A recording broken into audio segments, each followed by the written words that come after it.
Coming up on ATV News. Sardine Canyon was closed yesterday afternoon. We'll tell you why. It's very instantly dehumanizing. Normally, therapy is supposed to help you. Find out why these people say it was harmful. We'll tell you why this summer's cruise could be the last. If you want to do this, you better get out and do it soon. I'll tell you why in weather. And in sports, find out what these fans had to cheer about over spring break. All that and more, this is ATV News.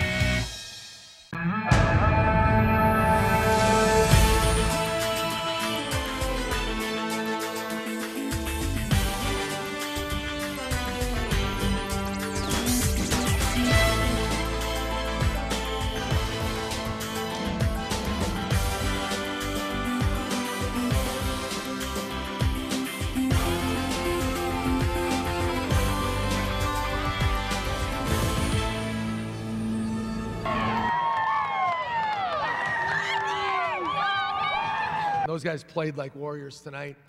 And then what never gets talked about enough is our guys, the rest of our guys are stars in their role. And I think that's the key ingredient to being really, really good. In program history, the Aggie men's basketball team has won the Mountain West Conference Championship. That was Coach Craig Smith talking about his champion team last week in the Mountain West tournament. Welcome to ATV News. I'm Christy Ocken. And I'm Bobby Russell. Paige Mendez from ATV Sports is here with us. Aggie basketball had a big week. How did that go, they did. It was really crazy. I got to be there all week, and it was really fun to be there celebrating there with them. After the game, the court was covered with Aggie fans celebrating their team's 64-57 victory over San Diego State.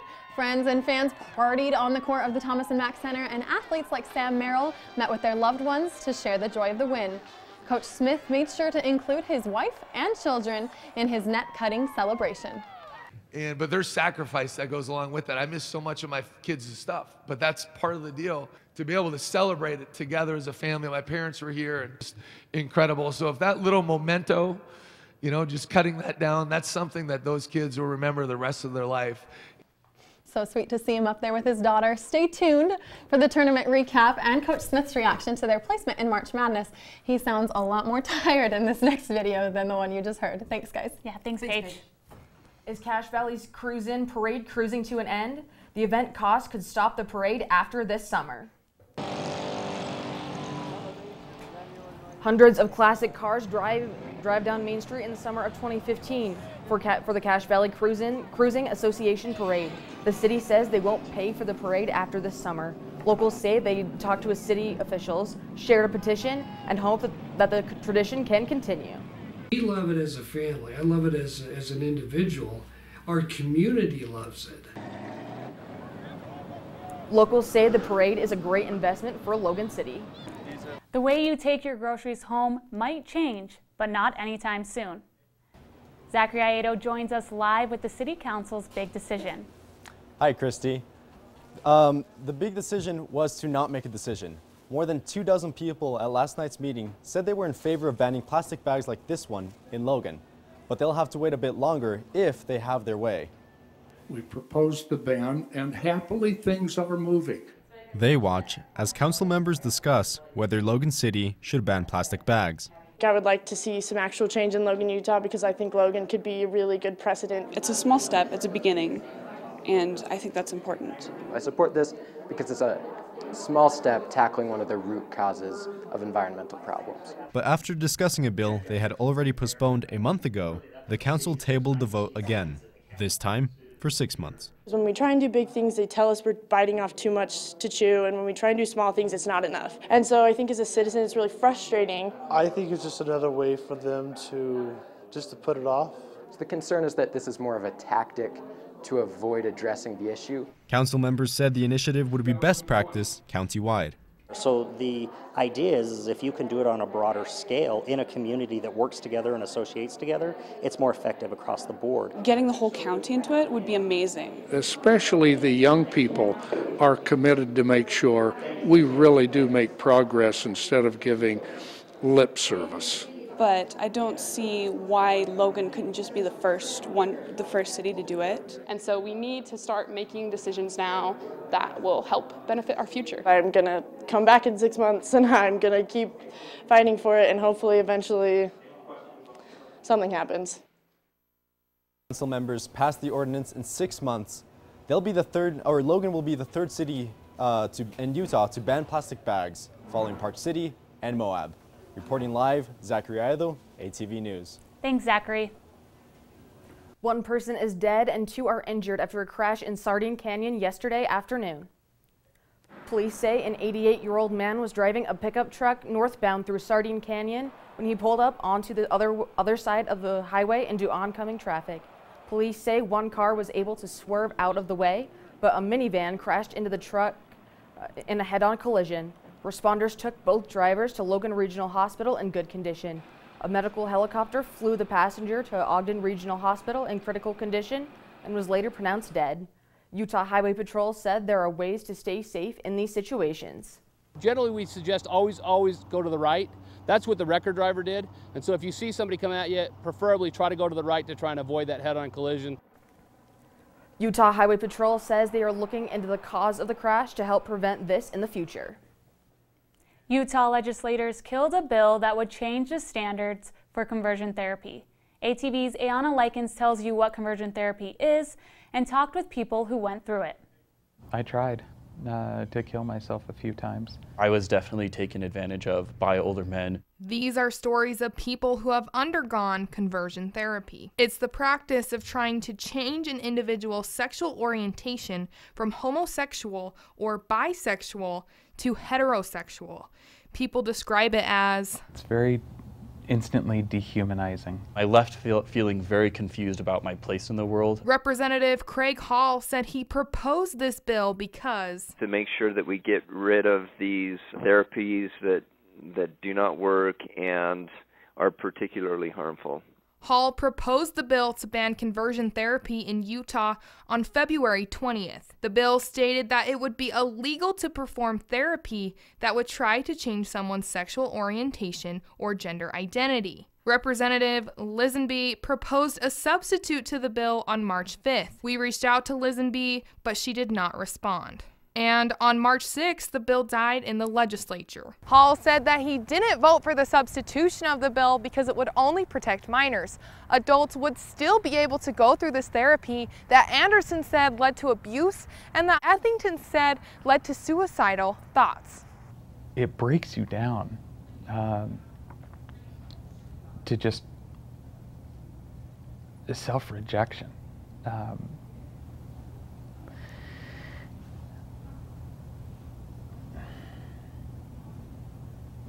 It just makes you feel worthless. As a kid, Anderson says he was forced to go to conversion therapy. He says that being forced to go is toxic for a child. I think that that's what pushes a lot of the ideas that prevented this bill from passing, is the idea that we want to raise our children as we want them to be and not as they want to be. Ethington says she was forced to go to therapy by her parents because she is a transgender woman. She said she never thought that therapy would work. I mean, changing who you are like that, it's not possible. Hall says he hopes the LGBTQ community knows that he is still fighting for the bill. I can just say that this issue is definitely not going away. Passing this bill is an important thing so that we can come to solutions on this issue throughout the state. Ayana Likens, ATV News. Hall says he will be working on this bill all summer and hopes it will pass next year. Coming up, we'll show you what this wall means to students. Also, how people in Cache Valley are discussing the intersection of faith and air quality. The current temperature in Logan is 54 degrees. Stick around and I'll give you the rest of the weather.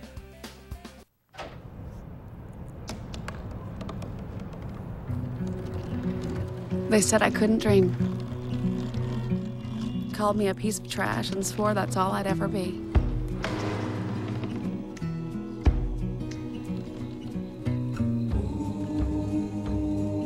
Said a bottle couldn't see the ocean.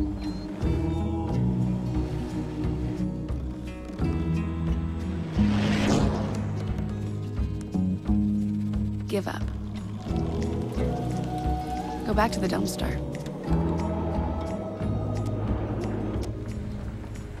But I didn't listen. I made my way.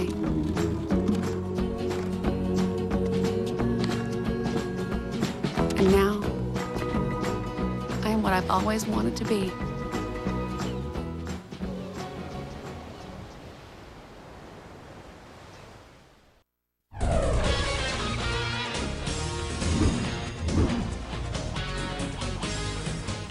How does religion encourage you to make the air you breathe better? A panel met to discuss the intersection of faith and air quality in Cache Valley. People are talking about improving air quality in the valley after the Cache Clean Air Consortium hosted the Air Quality and Faith event. Representatives from the Church of Jesus Christ of Latter-day Saints, Presbyterian, Hindu, and Buddhist faiths shared their perspectives on air quality and nature. Clean Air Consortium members say they put together the religious panel to reach a larger audience and encourage people to care about the environment. We're always are looking to what influences other people to care, and so we thought, well, maybe faith is something. For more information on reducing pollution in Cache Valley, the link to Cache Air Consortium website is on our Facebook page. The 150th anniversary of the Transcontinental Railroad is May 10th at Promontory Point. See how its construction affected Native Americans as we preview an upcoming special edition on our show. Where Utah State University stands today used to be where the Northwestern Band of Shoshone Indians lived. Settlers were entering their land before the railroad was complete. Once the railroad was done, settlers entered in high numbers and conflict increased between natives and settlers. Settlers took away land and resources from the Native Americans, which they had been living on for hundreds of years. Now you introduce thousands of Mormons here. They're hunting the same deer. They're picking, their cattle are eating the grasses and seeds. And so now the resources aren't there for both groups of people. For more about the Transcontinental Railroad impact on Native Americans, watch our documentary on KUED May 5th. You may have noticed pictures of people on a wall in the TSC this week. The Hope Wall is where students can get their pictures taken and write down what gives them hope. USUSA says they hope the wall will help inspire others and get students thinking about mental health issues. All of us are here together to support each other and to help each other through whatever we're going through. I think that's a huge aspect of Mental Health Week. USUSA has also planned events throughout the week, including True Aggie Night on Wednesday, a service project on Friday, and a suicide awareness walk on the TSC patio Saturday.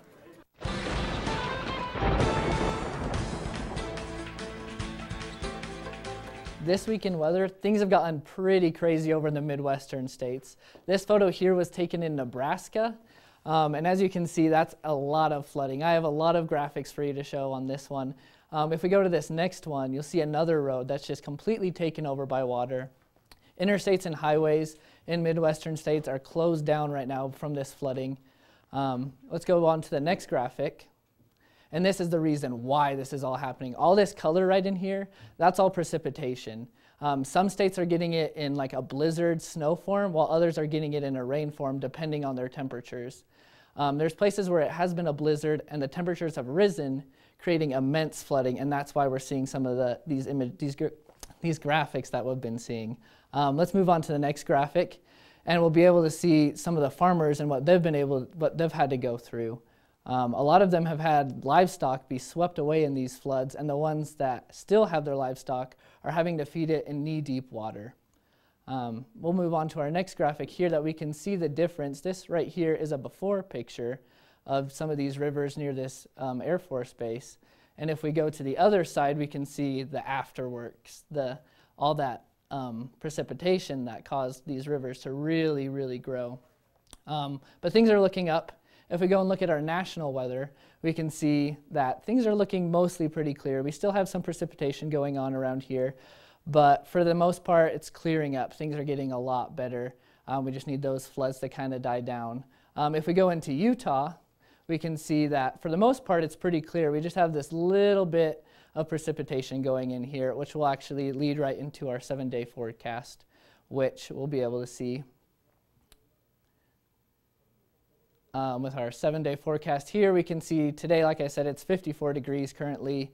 But this weekend, we're going to get some precipitation in here all Friday, Saturday, and Sunday. Our temperatures are going to remain right around like 50 degrees, right around there. But then next week, Monday and Tuesday, we're going to get some sun, and it's going to start going up from there. You're all caught up with weather. Back to you guys at the desk. Thanks, McKay.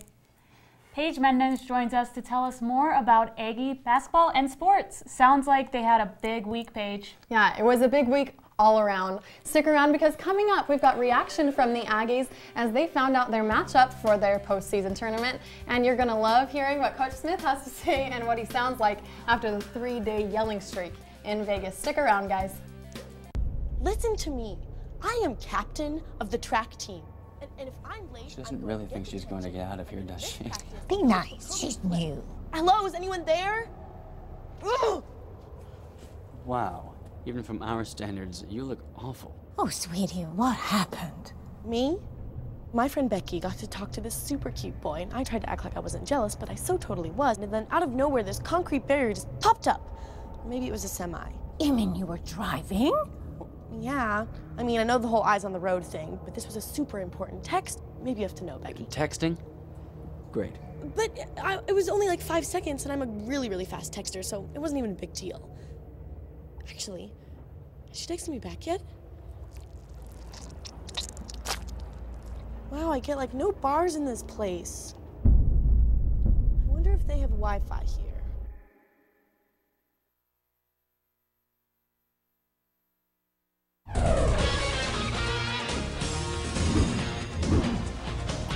Welcome to HEB Sports. I'm Paige Mendez. As you've already heard and seen, the men's basketball team is enjoying their spot atop the Mountain West for the first time in program history.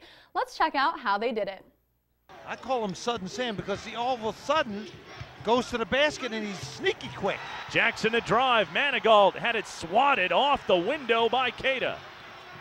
Merrill into the front court. Cada goes up. We couldn't be scared, and that was what he told us. You know, don't hide from the ball. Make sure you flash. Help our guys out. Splits two defenders into the paint. Gets it to Bean, who lays it in. We've been saying this from day one: is you got to earn it. You got to earn respect. You got to earn victory.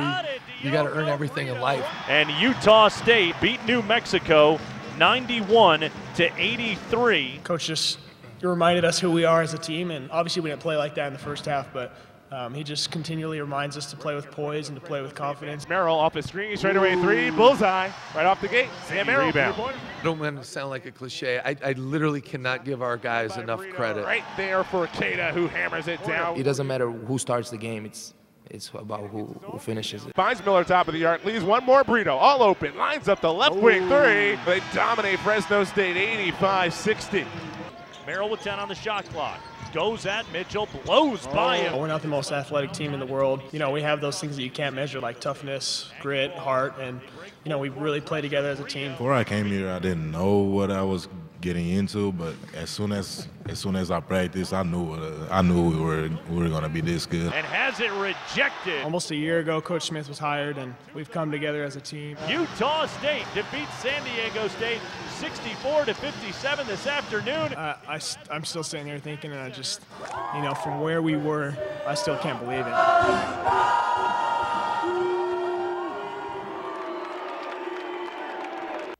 And when they got back from Vegas, they had little time to celebrate their victory before they had to wait to find out what their fate was in the NCAA tournament. The team got together to watch the selection show and to find out where and who they would face.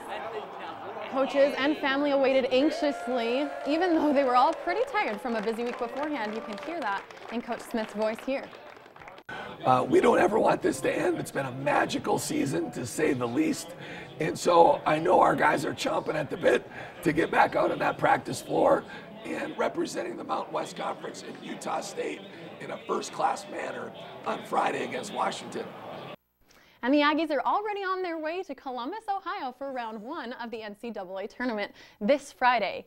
Josh Witzel is here to talk March Madness with us. Thanks for being here, Josh. Thanks for having me. So what do you think of this 8th seed that Utah State got? Do they deserve it? Should Aggie fans be disappointed? I don't think Aggie fans should be disappointed. This is actually the best seed they have ever had in the NCAA tournament, so I don't think they should be disappointed at all. And for the Aggie fans out there that are salty that Nevada has a better seed than them, I don't see why. I mean, they went 29-4. Yeah, they lost 3 times in conference play. They lost to USU, but overall, they've had a better season, and they've been ranked basically all year long. So the 8th seed for the Aggies is great. That's where they should be put at, in my opinion. Well, and the 2 seed spots that Mountain West got is good for either of us, right? Exactly. All right, but let's talk about this matchup with Washington.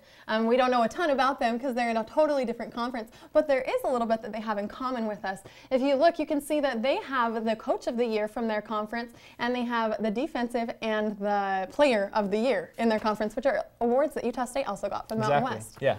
I mean, we also got the Freshman of the Year. Washington didn't, but in the Pac-12, you know, Power 5 conference, to get 3 of these awards, it's impressive. I mean, Utah State got 4, but, you know, Power 5 conference, they're having a good year, definitely. I mean, it's going to be a tough game. Well, and it's important to note that the Aggies are 12th in the nation in rebounding, and the Huskies are a far 326th ranked there. Do you think that's going to come into play? Oh, definitely. I mean, when you have that much of a rebounding advantage versus a team, that's going to get you extra possessions, and extra possessions usually lead to more points. So if Utah State can get some offensive rebounds and get some putbacks, that's going to really help their chances of beating this Washington team, because, you know, Washington is really good. So. And we have to talk about the potential matchup between Utah State and UNC that would happen if we both go on to the second round. Do you think we got any chance against them? I mean, you never know. In March, crazier things have happened. I mean, we've seen lower seeded teams take down the #1 seed. So if Utah State can go ahead and beat this Washington team, anything can happen. You know, UNC is a great rebounding team, but Utah State is too. So we'll just have to see what happens on the floor. But I think we got a chance. Our team is solid this year. Nimi, if he can stay out of foul trouble, he can alter any type of game. So I like our chances against UNC. It's going to be a tough game, but it'll be fun. I think so too. It's March. Anything can happen, right? Exactly. All right. Now you know what we think of this, but what do fans around campus think of this team? I absolutely think that we can beat Washington State. In fact, I know that we can beat Washington State. It'll be a dogfight. I think that it'll be a really good game. I think that'll be a really fun game to watch. After that, I think it's going to get a little bit dicey. You know, you got to be realistic. To get past North Carolina in the second round would be pretty miraculous at this point. Crazy upsets happen all the time, and so I hope that this year is us. If we can beat them, holy cow! But we'll wait and see until then. This team is special. The players are special. Coach Smith is special. We're just doing good all around, so it's been an exciting year. I know it's going to be a fun game to watch. I'll definitely be watching. And I believe in the Aggies. I think we'll win. Well, it looks like the Aggies have a lot of fans cheering for them on the home front. It's always fun to see those Aggie fans, and you'll see a little more later. But on the other side of that tournament, the women's basketball team finished 1-1. They started Sunday night with a 62-59 win over Colorado State, thanks to all 5 of their Australian players scoring 9 or more points. But sadly, the momentum in the tournament stopped there for the Aggies, and they finished with a 64-41 loss to Wyoming in the quarterfinals. Now, thinking this would be the last game their seniors would play with them all season, Eliza West and Shannon Defasy said they wished it would have ended differently. I wish I could have done it better for them. Yeah, they're a big loss. We'll miss them next year. Would have been nice to send them home with a couple more wins, but it looks like they will have another chance to finish the fate of the seniors' college careers tonight as they play their first game in the Women's Basketball Invitational in Riverside, California. That game will start at 8 p.m. and you can hear it by tuning into Aggie Radio in the Valley at 92.3 FM.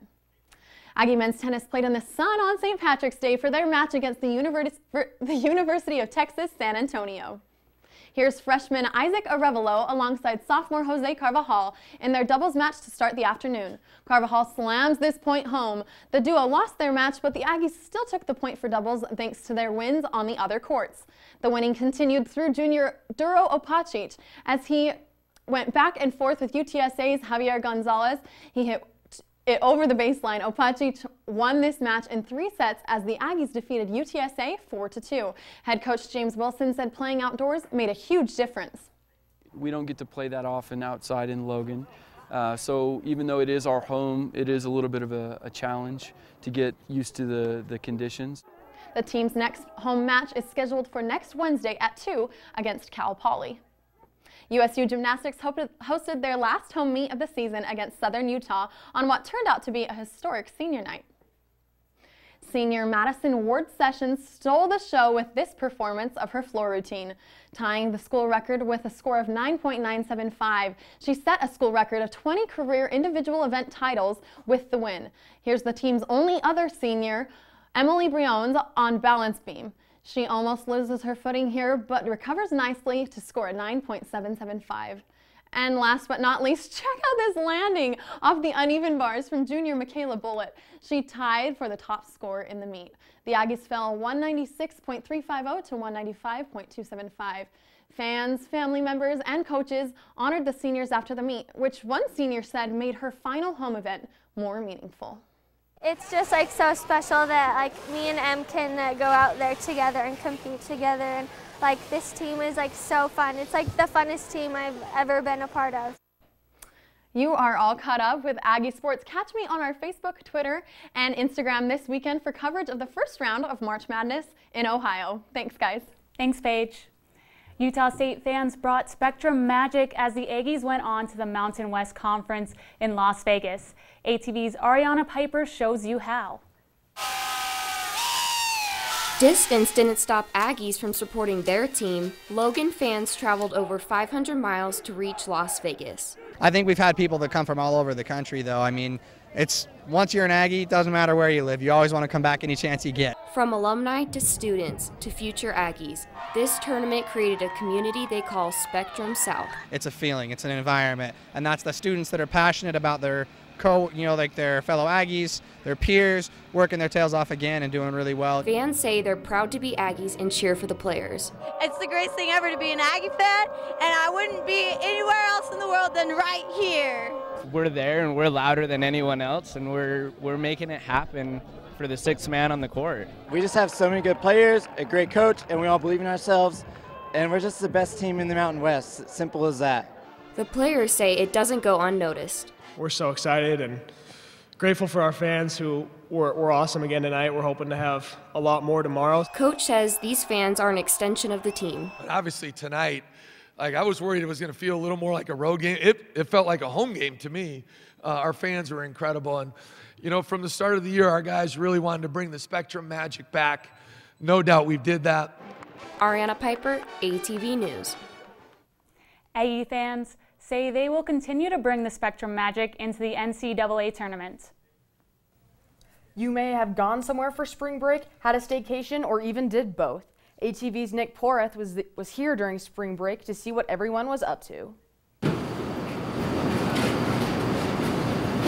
Quiet and almost empty. That's what these hallways and sidewalks of campus were like during spring break. But not everyone was gone.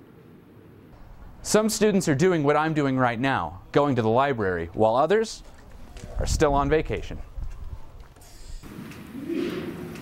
Or never left. I had a staycation for the spring break here at USU. I went to Moab starting Saturday. Haven't had much of a break, but I've been making a lot of money. I went home to Salt Lake for a few days, and now I'm back here working. Just barely got back from St. George. Went there with a lot of other students from Utah State. I've been picking up some extra hours at my job and earning some extra cash. Some studied while others were pokey going on campus. We visited Zion's, went to Angel's Landing. We also went to Snow Canyon. I've organized my closet and cleaned my room and just dejunked everything, like spring cleaning kind of thing. It's given me a lot of downtime, which has been really nice. I purposely put off all schoolwork this week. I made myself relax. For those who work and play, you can do a lot of really fun stuff and then come back and chill and get your mind wrapped around. I've got a lot of homework I've got to catch up on, gonna read some textbooks, but also gonna enjoy, relax. Nick Poreth, ATV News. Now that spring break is over, there's only 4 more weeks until Dead Week. Drones are helping young students expand their knowledge to better prepare themselves for their future education. Drone clubs from schools around the state competed, showing their knowledge in flying, programming, and designing drones competitions. Directors say drone pilots are valuable in the job market and it's a skill for your resume. While drone piloting may look easy, pilots say it takes a lot of practice and work to make perfect. Pilots say it's worth it because of how much they enjoy it. I love flying drones just because you can do flips with them, you can go do a ton of different things. There's different things you can attach to them to do different things.